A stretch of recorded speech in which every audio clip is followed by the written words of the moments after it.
Season 1 of Lore Olympus is unfortunately over. But fret not, Season 2 is coming August 2nd, which is pretty soon.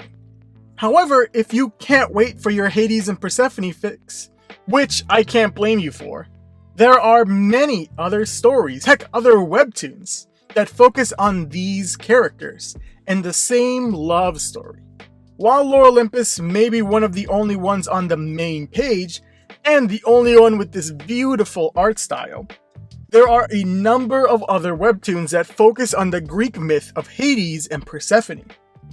Underworld, Awkward Hades, Hades and Persephone, and Hades and Persephone Ficlets are just a few of the webtoons that seem to focus on this adorable pairing. While each focus on the exact same couple, some change more than others. And to represent this, I've made a slider, with one side showing a lot of change, and with the other showing it staying relatively close to the original source material. And note when I say original source material, there are a lot of them, and a lot of them don't have Hades as Persephone's uncle, but Lore Olympus is on the side that changes a lot. Meanwhile, if you want one that stays more true to the story, in quotes, Hades and Persephone Ficlets are on the other side. My point is that if you want more of Hades and Persephone, then there are other great webtoons to read. But before you go on, I did have a question. Why? Why, out of every legend, story, myth, romance, pairing, couple, why is this one the one that gets so much attention? How come multiple webtoon authors individually chose this couple to write stories about? There are a couple of reasons why this could be. So let's go through some of those reasons. Let's start out with the simplest reason. Greek mythology is cool. It's just really cool. You don't have to look far to see people loving Greek mythology. If we ignore the webtoons that focus on Hades and Persephone, there are still webtoons that tell Greek stories, Greek mythology. The author of Hades and Persephone Ficlets is also the author of Deities of the Ancient, telling the origin story of how Zeus, Poseidon, and Hades eventually rose to power, their tales of growing up and fighting against their enemies and such. However, moving on just from webtoons, Greek mythology is appearing constantly in our daily lives and entertainment. In terms of books, the Percy Jackson series is heavily connected to Greek mythology. Video games has God of War, where you basically kill a bunch of Greek gods. There are a bunch of movies and TV shows that directly adapt Greek mythologies. Musicals has Hades Town, and even YouTubers such as Overly Sarcastic Productions, an amazing channel by the way, constantly talks in depth about Greek myths and also other cultures' myths. And even look at our modern life. How many times have you seen references to gods like Hermes in businesses? The point is, people like Greek mythology. Why people like it really depends up to the person themselves. Some just think it's cool, seeing gods and titans clashing and battling. Others just like learning about cultures of the past. People like knights and samurais and ninjas. We like things back then. We like the good old days, even when they weren't really that good. We like learning about what cultures did back then, what they believed in back then. Others just think they make sense, you know? Our world is messed up because Greek gods are all kind of terrible. There's a god of war, that's why there's war. There's a god of lust, that's why there's lust.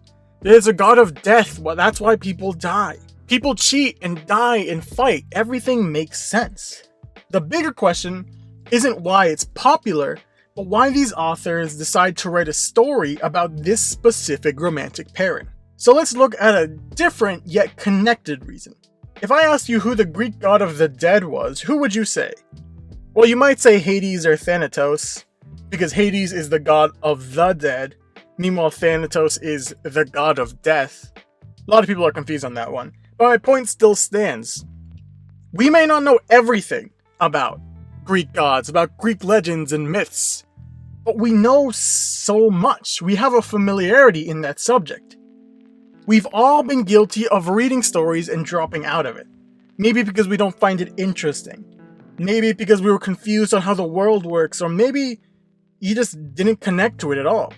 And that's kind of the point of Webtoons, to find stories that you like, that you find interesting, that you want to keep on reading, even if not many people do.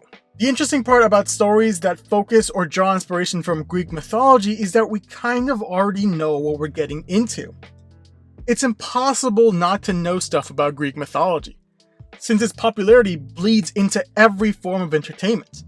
So writing a Greek mythology is kind of like getting a jump start on the story.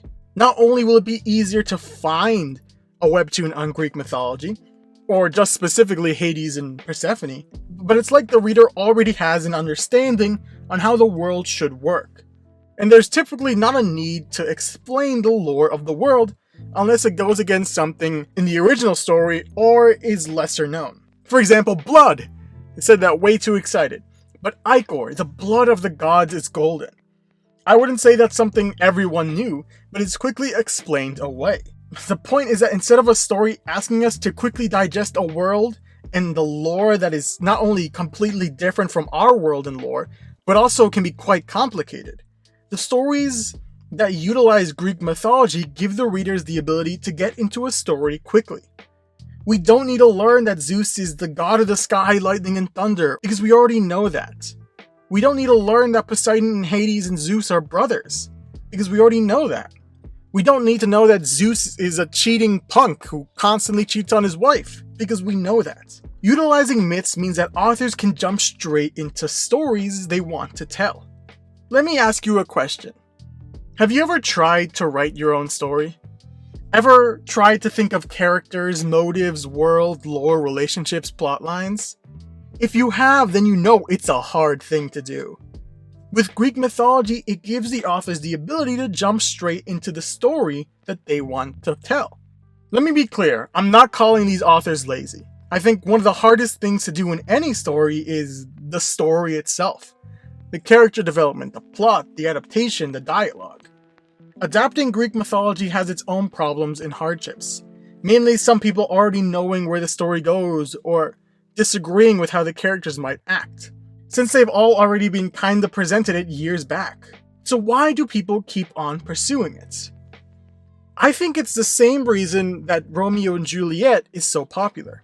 Shakespeare's Romeo and Juliet is a little more than 400 years old, yet the story has so many different adaptations. More than 30 just in film, from direct adaptations to whatever the heck Romeo and Juliet was. Am I saying that Hades and Persephone is the webtoon equivalent of Romeo and Juliet? I guess I am, kind of. It's not because they're both similar stories, heck I wouldn't qualify Hades and Persephone as star-crossed lovers, more because of what they represent. They're the go-to love story. If you want to make a love story that feels both familiar yet new, Hades and Persephone is kind of that. But that brings us back to the why. Romeo and Juliet is such a memorable love story because it did something different with the typical love formula. It's not the first star-crossed lover story, but it's one of the most memorable ones. So did the Hades and Persephone love story introduce something new or a memorable style to a love story?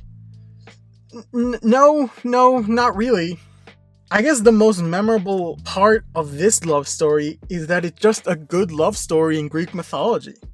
Granted, the bar is already kind of low, but that brings us to a kind of important aspect of it. It's just a good and cute love story.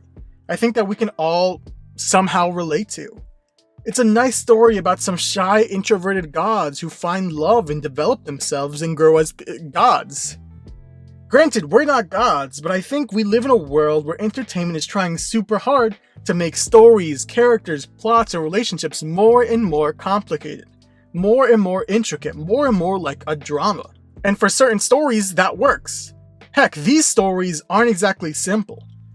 But I truly believe that the biggest reason that this story, this myth, is constantly being pushed around is because the authors of these webtoons realize that sometimes you just need a nice love story. Comparing it not only to the Greek mythos, which involves tons of gods cheating on each other, war, death, destruction, betrayal, so on and so forth, but also to our current world. I definitely don't need to tell you what's going on right now in our world, but I wouldn't classify it as great or even good. The Hades and Persephone story is popular for a number of reasons.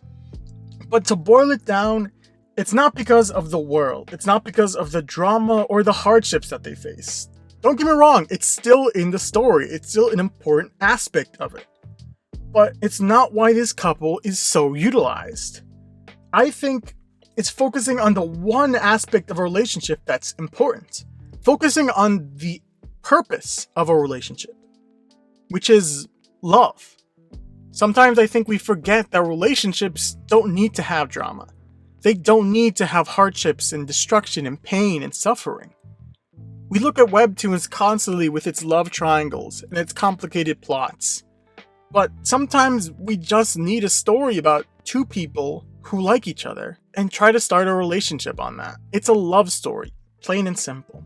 A nice love story in the midst of chaos and failed relationships. And sometimes that's really all we need. But why do you guys like this story or this myth? Is there a better way to say Hades and Persephone love story? Have you read any other Hades and Persephone webtoon that I didn't bring up? Leave it in the comments. But like always, thank you for watching.